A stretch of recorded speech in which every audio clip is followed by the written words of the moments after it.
जैसे ही पुराण का विराम होगा आप अपने कर कमलों से रास तिलक करेंगे। आज थोड़ी सी व्यवस्था हम बनाएंगे। टेंट वाले भैया एक जीना जरा डबल करना, और जब पुराण पूजन होने लगे तो थोड़ी सी बीच में से जगह कर दिए। पर प्रार्थना ये रहेगी, हम समय देंगे, आपको पुराण स्पर्श करने का मौका मिलेगा, लेकिन प्रार्थना ये रहेगी कि एक एक लोग उठ करके यहाँ से आएंगे, यहाँ से करके अपनी जगह पर जाएंगे, भरपूर समय दिया जाएगा। तो आइए अब जरा हम कर लें नगर दर्शन।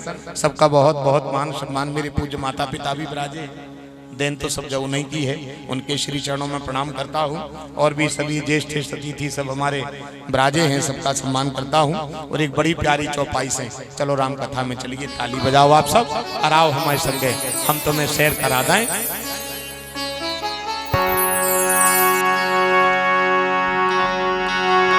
चले राम लक्ष्मण मुनि संगा,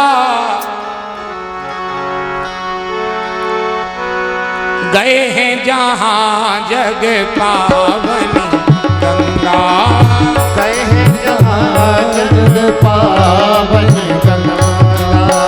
चले राम लक्ष्मण मुनि संगा, गए जहाँ जग पावन गंगा, गए जहाँ जग पावन गंगा, गए जहाँ जग पावनी गंगा, गए जहाँ जग पावन गंगा।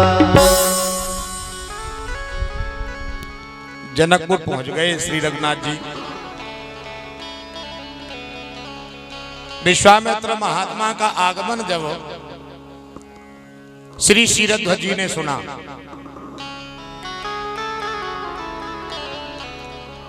मिलने गए, भगवान से मिले। जैसे ही भगवान का दर्शन हुआ तो बेदेहराज भी अपनी देह की सुध भूल गए, ऐसा बाबा तुलसी कह रहे हैं। फिर विश्वामित्र का दर्शन किया तो बड़े भाग्य को बड़ा प्रबल माना जनक जी ने, और रघुनाथ जी के लिए बगीचा में ठहरने का स्थान दे दिया। जैसे ही स्थान दिया, कितना प्यारा भाव है, जरा देखना आप सब, बड़ा जरा सुख मिल जाए आप सबको बाबा तुलसी की चतुराई में। विश्वामित्र जी गए, सो बैठे, राम जी से कहने लगे बेटा थक गए। रघुनाथ जी ने कहा नहीं गुरुदेव थके नहीं है, तो थोड़ा सा आराम कर लो। जी गुरु जी। विश्वामित्र जी बैठ गए, रघुनाथ जी बैठ गए, लखनलाल जी भी बैठ गए। गुरुजी आपकी भी थकान हो गई हुई है? नहीं राम, तुम्हारे साथ चलते चलते सफर का पता ही नहीं चला, कैसे पूरा हो गया। गुरुजी हाँ राम, हम जा कह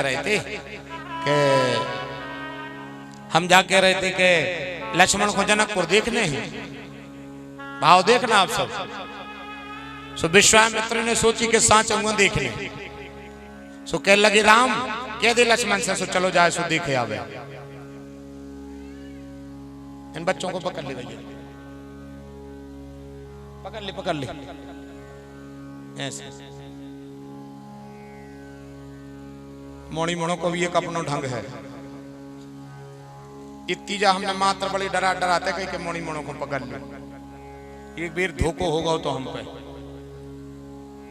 अच्छी चल रही थी भन्ना के कथा, सना का खिंचो तो पंडाल में जैसो खिंचो है। अब 2-3 मोड़ी मोड़ा कर रहे थे धोंधरा, हमने कहा मत अब भाई सो माए को चले जाओ, काम ने धाम कचते आ गए हल्ला कर गए।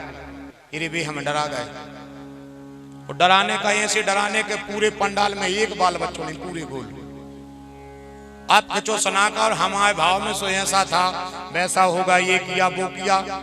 कथा जमी, हम पीछे को ढूंढ के देखे तो 25 मोड़ी मोड़ा पग्गा भर की दते लाए ठाड़े। आओ हम तो कथा भूल गए, आगे के पीछे की सब। हमने ढूंढ के पूछी काय भैया कया के लगे, उतरो हम रंग दे हैं। अब काय को कथा में मन लगे, मैंने सोची 25 लाए हैं पथरा, कहूं 24 चूक भी जे हैं, और कहूं ये कहीं की चोट मिल गई तो हम अगीठा से फराए फिर हैं कहां। इस बाल बच्चों को कम डांटा, जबकि छड़के बैठे। 2-3 चीजों की तो मैं से छड़के हैं, कि भगवान ही मालक। एक बार हम दो जने लड़ रहे थे, उनकी हम लड़ाई में पड़े थे। दो पति पत्नी लड़ रहे थे, उनकी हम लड़ाई में पड़ गए थे। एक बार गाड़ी से चले जा रहे थे, 25 आदमी खड़े थे। अरे गुरुजी आ रहे, गुरुजी उतारो उतारो। सो उतारे आए, उतरे सो कहने लगे गुरुजी आज तो भाग धन होगा। भी तो कहते ही है ऐसा तारे, हमने कहीं घुस रहा हो यहाँ सब फूल गए। जो एक भाई आ गए कह लगे गुरुजी तुम खाए ले रहा हो। मैंने कहा को खाए ले रहा हो? सो मारा गुरुजी खाओ तो। सबने कहा होगा ढंग से तो बताओ। अब बाया सास मोड़ी के आई थी, दमाद मार रहा हो तो लड़ रहे थे दो ही। तो एकदम मैंने कही 25 है संग का कर ले, चलो हम कर रहे हैं। दीवारी की माटी छप रही थी, हमने खोलो टटा हम आंगन में ठाड़े। अब भाव हो तो 25 आदमी संग है, सो मना गए अपन में। हमने कहा खेचो निकालो बाहर। सो कहने लगी हमें ऐसी कैसे दो फूट ने तुम्हारी घर बारी हमसे कहने लगी अपनो देखो उठाओ मोर आ गए। हम बाके सो सुनी की पर है मुंह में। सो मैंने कही बहन हम तो तुम्हें को बचा दे आए, चूल्हे में चले गए तुम। अरे मैंने कही मार गए 25 को पतो न पड़ो, हम अकेले गार के ठाड़े। ऐसे जो कोनो कोनो काम दो आदमियों की लड़ाई में कब न पड़ो। बाल बच्चों को कम डांटो, उनको कोई भरोसा नहीं है, कबे का कर दे।